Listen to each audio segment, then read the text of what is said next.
Hello everyone, I am Ruby. You are with Rubical academy.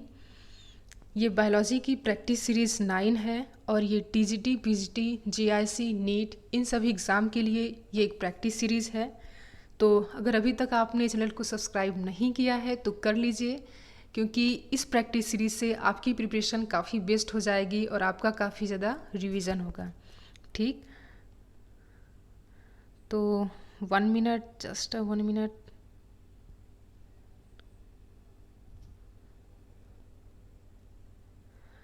तो कल के last video में मैंने एक क्वेश्चन दिया था, होमवर्क क्वेश्चन था कि unique characteristic of Annelida is. ठीक, तो एनालिड का सबसे यूनिक कैरेक्टरिस्टिक क्या होता है ये बताना था। तो यहाँ पर काफ़ी लोगों ने आंसर दिया था, तो इसका आंसर हो जाएगा नेफ्रिडिया। नेफ्रिडिया जो है ये एक यूनिक कैरेक्टरिस्टिक है एनालिड का।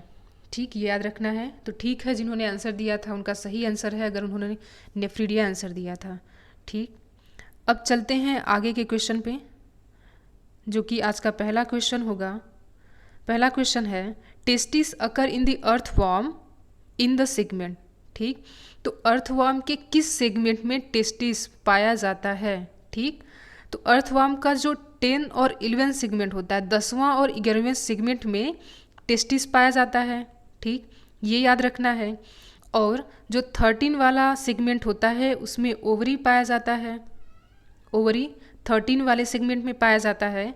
और जो पहला 13, 14 और 15 इतने जो सेगमेंट होते हैं, ठीक, पहला, 13वां, 14वां और 15वां, इन सेगमेंट में जो सीटी होता है, सीटी ये अपसेंट होता है। ये आपको याद रखना है, यहाँ से क्वेश्चंस काफ़ी ज़्यादा बनते हैं। सीटी क्या है, ये इनके लोकोमोशन में हेल्प करता है। ठीक, तो ये आपको याद रखना है किस में अपसेंट होता है। फर्स्ट वाले में, 13 में, 14 में और 15 में सीटी अपसेंट होता है। ओवरी जो है ये 13 वाले सेगमेंट में पाया जाता है और टेस्टिस जो है ये 10वें और 11वें सेगमेंट में पाया जाता है। अब चलते हैं नेक्स्ट क्वेश्चन पे। Question number 2, ovaries in the earthworm found in the. ठीक, तो क्वेश्चन आ गया कि ओवरी जो है अर्थवॉर्म के किस सेगमेंट में पाया जाता है। तो अभी मैंने बताया कि ओवरी जो है ये 13 सेगमेंट में पाया जाता है। 4 यहाँ पे करेक्ट आंसर है। Question number 3, haemoglobin is found dissolve in the plasma of. ठीक, टोड में, बर्ड में, हाइड्रा में या अर्थवॉर्म में, तो किसके जो ब्लड प्लाज्मा में हीमोग्लोबिन डिजॉल्व फॉर्म में पाया जाता है। तो अर्थवॉर्म जो है इसके ब्लड प्लाज्मा में हीमोग्लोबिन जो है ये डिजॉल्व फॉर्म में पाया जाता है। और हम जानते हैं कि जो अर्थवॉर्म है ये एक एनालिड फैमिली जो फाइलम जो है उससे बिलोंग करता है। ठीक, और अर्थवॉर्म में आपका क्लोज टाइप का ब्लड सर्कुलेटरी सिस्टम पाया जाता है। क्लोज टाइप का ब्लड सर्कुलेटरी सिस्टम होता है, ये आपको याद रखना है। इन सब चीज़ों से क्वेश्चन बनता है। ठीक, तो इस क्वेश्चन का आंसर हो गया 4। अब देखते हैं क्वेश्चन नंबर 4 को। एपीटोक इन नेरिस इज एसोसिएटेड विद। तो एपीटोक क्या है, एक बॉडी स्ट्रक्चर है। तो ये किस चीज़ से एसोसिएटेड होता है नेरिस में। तो एपीटोक, एक होता है एपीटोक और दूसरा होता है एटोक। ठीक, तो एपीटोक और एटोक, तो एपीटोक जो है ये आपका सेक्सुअल रिप्रोडक्शन करता है। जो सेक्सुअल रिप्रोडक्शन होता है वो एपीटोक से होता है। और जो ए सेक्सुअल, ए से आपको याद रखना है एपीटोक और ए से ए सेक्सुअल, तो यहाँ से आपका ए सेक्सुअल रिप्रोडक्शन होता है। दो स्ट्रक्चर होते हैं, epitoke and atoke, and they are found in the Nereis. Epitoke help in the sexual reproduction and atoke help in the asexual reproduction. तो मेनली आपसे ब्रॉड फॉर्म में पूछा जा रहा है कि एपीटोक किससे एसोसिएटेड होता है, तो रिप्रोडक्शन से होता है। तो ऐसे ही क्वेश्चन बन सकता है कि एटोक किससे रिलेटेड होता है। अब देखते हैं क्वेश्चन नंबर 6 को। Heteronereis during it transformation from nereis acquire. ठीक, तो जो हेट्रोनेरिस से जो नेरिस है, हेट्रोनेरिस बनता है, नेरिस से हेट्रोनेरिस जो फॉर्म होता है, तो उसमें किस चीज़ में चेंजेज आता है, क्या ट्रांसफॉर्मेशन होता है। तो एक तो होता है कि इनकी जो आई है ये आईज काफ़ी ब्रॉड हो जाती हैं। ठीक, आईज जो है वो ब्रॉड हो जाती हैं। और दूसरा है कि enlarge parapodia in the posterior part of the body. तो जो पैरापोडिया है, जो इनके लोकोमोशन में हेल्प करता है पैरापोडिया, ये इनके पोस्टीरियर एंड, बॉडी के पोस्टीरियर एंड पे काफ़ी बड़े हो जाते हैं। तो जब नेरिस से हेट्रोनेरिस बनता है तो दो चीज़ें होती हैं, एक तो आई जो है ये ब्रॉड हो जाती हैं, BROAD। ठीक, तो क्या होगा, आइज ब्रॉड होंगी और जो बॉडी के पोस्टीरियर एंड पे जो पैरापोडिया है जो कि लोकोमोशन में हेल्प करता है ये इनलार्ज हो जाएगा। तो दूसरा यहाँ पे करेक्ट आंसर हो गया। क्वेश्चन नंबर 7 को देखते हैं। Typhlosole in the earthworm is meant for. Typhlosole जो कि अर्थवर्म में ये किस चीज़ के लिए होता है? तो टाइफोसोम क्या है? टाइफोसोल एक बॉडी का स्ट्रक्चर है जो कि अर्थवर्म के डाइजेशन एंड एब्जॉर्प्शन में हेल्प करता है। याद रखना है, अर्थवर्म जो है ये आपके अर्थवर्म, कॉकरोच, ये सब आपके एग्ज़ाम के पार्ट हैं, आपके सिलेबस में है अर्थवर्म और कॉकरोच, तो आपको पढ़ना पड़ेगा। तो डाइजेशन में और एब्जॉर्प्शन में हेल्प करता है टाइफोसोल। तो ए यहाँ पे करेक्ट आंसर है। Question number 8, suckers of leech are located at. तो जो लीच में सकर्स होते हैं ये इन्हें हेल्प करते हैं, जो कि जो एनिमल के ऊपर क्या करते हैं, उनके ब्लड को शक करते हैं। तो सकर क्या करता है, उनके एनिमल के बॉडी सरफेस से जुड़े रह करके उससे ब्लड को शक करने में हेल्प करता है। तो जो सकर्स होता है लीच का, ये दोनों एंटीरियर और पोस्टीरियर एंड दोनों पे पाया जाता है। ठीक, सकर इस टाइप का स्ट्रक्चर होता है जो कि एंटीरियर और पोस्टीरियर दोनों एंड पे पाया जाता है। ये आपको याद रखना है। अब क्वेश्चन नंबर 9 को देखते हैं। Metamorphosis in cockroach is regulated by. ठीक, मेटामॉर्फोसिस क्या होता है कि जो बॉडी में चेंजेस होते हैं, मेटामॉर्फोसिस को हिंदी में बोला जाता है कायांतरण। मतलब काया मतलब बॉडी, तो बॉडी में जो चेंजेस होते हैं, जैसे हम जानते हैं कि टैडपोल के बाद आपका फ्रॉग बनता है, तो टैडपोल से जो मेटामॉर्फोसिस होगा, जो बॉडी में चेंजेस होंगे आपके, फिर उसके बाद फ्रॉग बनेंगे, तो मेटामॉर्फोसिस इसे बोला जाता है। तो कॉकरोच में मेटामॉर्फोसिस रेगुलेट किससे किया जाता है? Corpora alata. कॉर्पोरा अलाटा जो कि मेटामॉर्फोसिस को रेगुलेट करता है। 3 यहाँ पे करेक्ट आंसर है। अब क्वेश्चन नंबर 10 को देखते हैं। Pluteus larva of echinoderm is characterized by. Pluteus larva echinoderm का किससे पहचाना जाता है? क्या इसकी कैरेक्टरिस्टिक है? तो apical cilia alone, horizontal row of cilia alone, vertical row of cilia alone, या फिर इनमें से कोई नहीं। तो यहाँ पे आंसर होगा नन ऑफ द अबव, इनमें से कोई नहीं। क्यों? क्योंकि जो ये लार्वा है, प्लूट्स जो लार्वा है इकाइनोडर्म का, इसके 5 आर्म होते हैं। ठीक, और जो 5 आर्म हैं ये एक कैलकेरियस रॉड लाइक स्ट्रक्चर, मतलब काफ़ी कैलकेरियस मतलब क्या आप समझते हैं कि काफ़ी सॉलिड एक कवरिंग होगी, काफ़ी सॉलिड ये स्ट्रक्चर होता है। तो इससे जो इनके आर्म होते हैं इससे कवर होते हैं और रॉड लाइक होते हैं। तो एंड पे जो एंड वाला पोर्शन होता है इनके आर्म का, वहाँ से 4 सिलिया ऐसे निकले रहते हैं। ठीक, 4 सिलिया ये बियर करते हैं। जिसमें ऐसा कुछ दिया नहीं गया है इन ऑप्शंस में, तो इसलिए हो जाएगा नन ऑफ दी अबव इसका आंसर। ठीक, अब देखते हैं क्वेश्चन नंबर 11 को। The insect which less egg in the water is. तो वो इंसेक्ट जो वाटर पे अपना लेग क्या करता है, लेस करता है, तो क्या है? ड्रैगन फ्लाई, हाउस फ्लाई को हमने देखा है अपने घरों में, बटरफ्लाई, सेंट फ्लाई, तो इनमें से कोई नहीं है। आपका जो 3rd है ड्रैगन फ्लाई, ये आपका करेक्ट आंसर है। तो dragonfly lays egg in the water. ठीक, question number 12, insect with incomplete metamorphosis is termed as. तो वो इंसेक्ट जिसमें मेटामॉर्फोसिस इनकम्प्लीट फॉर्म में पाया जाए तो उसे बोला जाता है हेमी मेटाबॉलस। ठीक, हेमी मेटाबॉलस। जिसमें कंप्लीट हो, जब मेटामॉर्फोसिस कंप्लीट फॉर्म में हो तो उसे बोला जाएगा होमोमेटाबॉलस। ठीक, और ए मेटाबॉलस जब क्या हो, अब्सेंट हो। जब मेटामॉर्फोसिस अब्सेंट होता है तो उसे बोला जाता है ए मेटाबॉलस। ठीक, अब इन सब के एग्जाम्पल देख लेते हैं कि होमोमेटाबॉलस क्या है, हेमी मेटाबॉलस एंड ए मेटाबॉलस। तो होमोमेटाबॉलस के एग्जाम्पल हैं आपके बटरफ्लाई और बीटल्स। यहाँ पे मैंने दिया है बटरफ्लाई और बीटल्स, मॉथ और वैस्प, ये आपके होमोमेटाबॉलस होते हैं। तो बटरफ्लाई है, बीटल्स हैं, मॉथ और वैस्प, ये होमोमेटाबॉलस होते हैं। मतलब जिनमें मेटामॉर्फोसिस कंप्लीट फॉर्म में होता है उसे बोला जाता है होमोमेटाबॉलस। हेमी मेटाबॉलस मतलब जिनमें मेटामॉर्फोसिस इनकम्प्लीट हो। क्वेश्चन में यही पूछा जा रहा है, तो क्वेश्चन का आंसर हो जाएगा 2। तो हेमी मेटाबॉलस क्या है? कॉकरोच है और ग्रॉसहॉपर, ये आपके हेमी मेटाबॉलस, मतलब इनमें मेटामॉर्फोसिस इनकम्प्लीट है। अब्सेंट किस में होता है? बेडबग। बेडबग ए मेटाबॉलस है, इसमें मेटामॉर्फोसिस अब्सेंट होता है। ठीक, आप ये याद कर लीजिएगा, यहाँ से क्वेश्चन बन सकते हैं।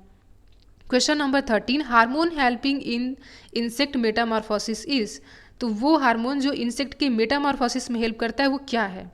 ठीक, तो आंसर है कि एग्डाइशन। एग्डाइसन जो है ये इंसेक्ट के मेटामॉर्फोसिस में हेल्प करता है।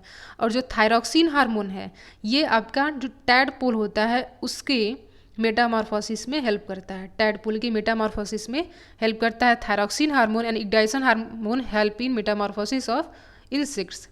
तो यहाँ पे 2 जो है करेक्ट आंसर है। Question number 14, integument of arthropoda is covered by. ठीक, तो आर्थ्रोपोड के जो इंटेगुमेंट होते हैं वो किससे कवर होते हैं? तो कैल्केरियस बॉडी होती है इनकी, ठीक, सॉरी काइटिनस क्यूटिकल होता है, काइटिन की इनके ऊपर कवरिंग होती है, लेयर होता है। तो इंटेगुमेंट जो होता है ये काइटिनस क्यूटिकल से कवर होता है। तो यहाँ पे 2 जो है ये करेक्ट आंसर है। Question number 15, the open type of blood circulation is found in. तो ओपन टाइप का ब्लड सर्कुलेशन से क्या समझते हैं आप? कि जब ब्लड का फ्लो ब्रॉड साइनसेस में हो, जब ब्लड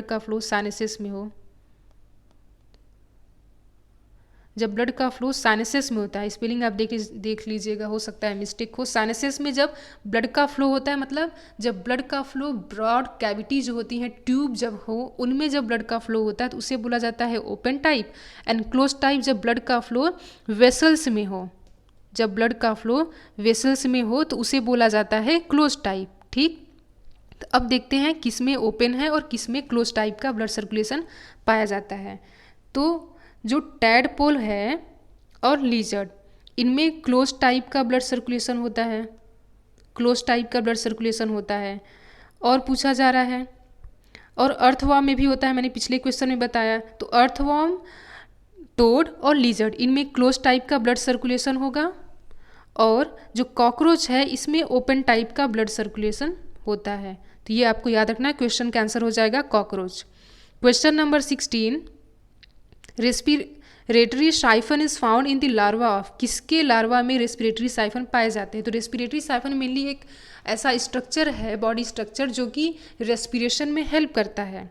ठीक, तो क्यूलेक्स जो मॉस्किटो है इसके लार्वा में रेस्पिरेटरी साइफन पाया जाता है। क्यूलेक्स के लार्वा में रेस्पिरेटरी साइफन पाया जाता है। 2 यहाँ पे करेक्ट आंसर है।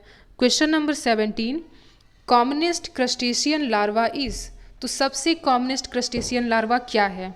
ठीक, तो नाउप्लियस लार्वा जो है ये सबसे कॉमनेस्ट क्रस्टेशियन लार्वा है। और हम जानते हैं कि जो क्रस्टेशियंस होते हैं इनमें डिफरेंट टाइप के हर एक स्टेज में लार्वा पाया जाता है। तो कौन सी लार्वा है?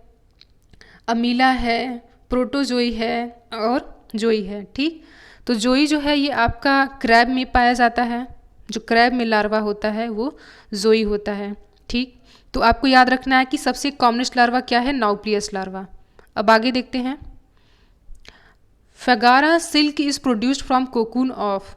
तो फगारा सिल्क किसके कोकून से मिलता है?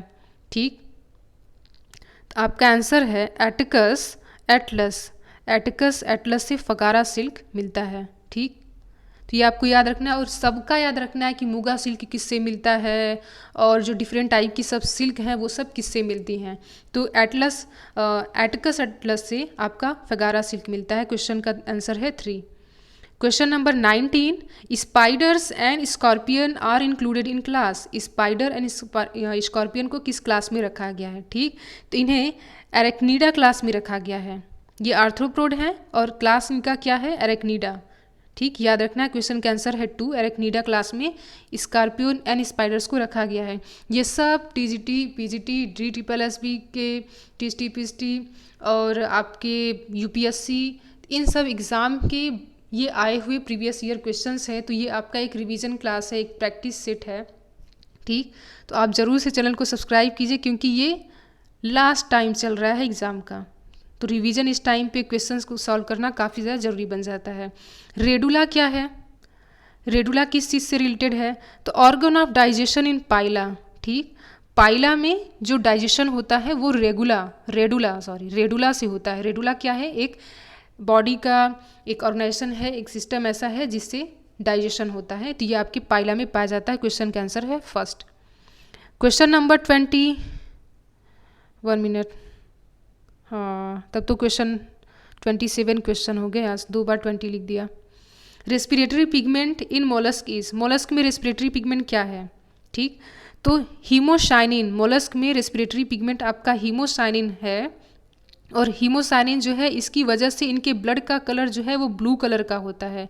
Due to the presence of haemocyanin their blood colour is blue. ठीक, तो ब्लड कलर जो इनका ब्लू होता है हीमोसाइनिन की वजह से, और हीमोसाइनिन हेल्प करता है ऑक्सीजन को इनके पूरे बॉडी में सर्कुलेट करने में, पहुंचाने में। ठीक, तो हीमोसाइनिन इसका करेक्ट आंसर है। Question number 21, high quality of pearl is obtain from. तो हाई क्वालिटी का जो पर्ल होता है वो किससे ऑब्टेन होता है? तो हम जानते हैं कि जो पर्ल का फॉर्मेशन होता है वो कैसे होता है, जब कोई फॉरेन पार्टिकल इनके बॉडी में, किसमें, जो आपके पाइला है, यूनियो है, इन सब के जब बॉडी में जब कोई फॉरेन पार्टिकल इंटर कर जाता है तो वहाँ पर इनका एक लेयर होता है, मेंटल लेयर होता है इनके बॉडी में। तो मेंटल लेयर का फॉर्मेशन होता है, मतलब इनके बॉडी में क्या होता है कि करंट टाइप का होने लगता है, और उसकी साइड जो फॉरेन पार्टिकल बॉडी में इंटर करता है उसके चारों साइड एक लेयर का फॉर्मेशन होने लगता है, और उसी जब उसका पूरा फॉर्मेशन हो जाता है तो वो एक ऐसे मोती जैसे स्ट्रक्चर का हो जाता है, जिसे बोला जाता है आपका पर्ल। तो क्या है high quality of pearl is obtain from? तो पिंकटाडा वल्गरिस जो होता है उससे हाई क्वालिटी का, वल्गरिस इसका है, ठीक, पिंकटाडा वल्गरिस, जिससे हाई क्वालिटी का पर्ल ऑब्टेन किया जाता है, और इंडिया में यही सबसे ज़्यादा फेमस है आपका, ठीक, पिंकटाडा वल्गरिस, जिसे पर्ल ऑयस्टर भी बोला जाता है। देखते हैं क्वेश्चन नंबर 22 को, which of the following is most primitive mollusc. सबसे प्रिमिटिव मोलस्क क्या है? तो नियोप्लीना सबसे प्रिमिटिव मोलस्क है, ये याद रखना है।